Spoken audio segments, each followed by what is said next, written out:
Kayamkulam Gandhinagar residence അസോസിയേഷന്റെ നേതൃത്വത്തിൽ വിവിധ പരീക്ഷകളിൽ ഉന്നത വിജയം നേടിയ അസോസിയേഷനിലെ കുട്ടികൾക്ക് മെറിറ്റ് അവാർഡ് വിതരണം ചെയ്തു. യോഗത്തിൽ വിശിഷ്ട വ്യക്തിത്വങ്ങൾക്ക് ആദരവ് നൽകി. കായംകുളം മുനിസിപ്പൽ 4-ാം വാർഡ് കേന്ദ്രമാക്കി പ്രവർത്തിക്കുന്ന ഗാന്ധിനഗർ റെസിഡൻസ് അസോസിയേഷൻ വിവിധ പരീക്ഷകളിൽ ഉന്നത വിജയം കരസ്ഥമാക്കിയ അസോസിയേഷനിലെ കുട്ടികൾക്കുള്ള മെറിറ്റ് അവാർഡ് വിതരണവും വിശിഷ്ട വ്യക്തികളെ ആദരിക്കലും സംഘടിപ്പിച്ചു. Merit evening Kayamkulam DYSP Binukumar T ഉദ്ഘാടനം നിർവഹിച്ചു.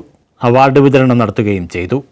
പ്രാധാന്യം എന്ന് പറയുന്നത് അല്ലെങ്കിൽ ഏറ്റവും പ്രധാനപ്പെട്ട പ്രത്യേകത എന്ന് പറയുമ്പോൾ ജനങ്ങളുടെ ഏറ്റവും പ്രൈമറി കാര്യങ്ങളാണ് എന്ന് പറയുമ്പോൾ ഈ സ്ട്രീറ്റ് ലൈറ്റ് കത്തിക്കുക, വെളിച്ചമില്ലാത്ത ലൈറ്റുകൾ ഉണ്ടാക്കുക, ഓട ശുചീകരണം ചെയ്യുക, പരിസ്ഥിതി പ്രവർത്തനങ്ങൾ നടത്തുക, ഇതിനൊക്കെ വേണ്ടി മാത്രമാണ് ആദ്യമായിട്ട് ലോകത്ത് ഒരു അസോസിയേഷൻ, റെസിഡൻസ് അസോസിയേഷൻ ആദ്യമായിട്ട് സ്ഥാപിതമായത്. വീണ്ടും ഒരു 75 വർഷം കഴിഞ്ഞപ്പോഴാണ് 1980 ആയപ്പോഴാണ് കേരളത്തിൽ ഈ റെസിഡൻസ് അസോസിയേഷൻ ആദ്യമായിട്ട് സംജാതമാകുന്നത്.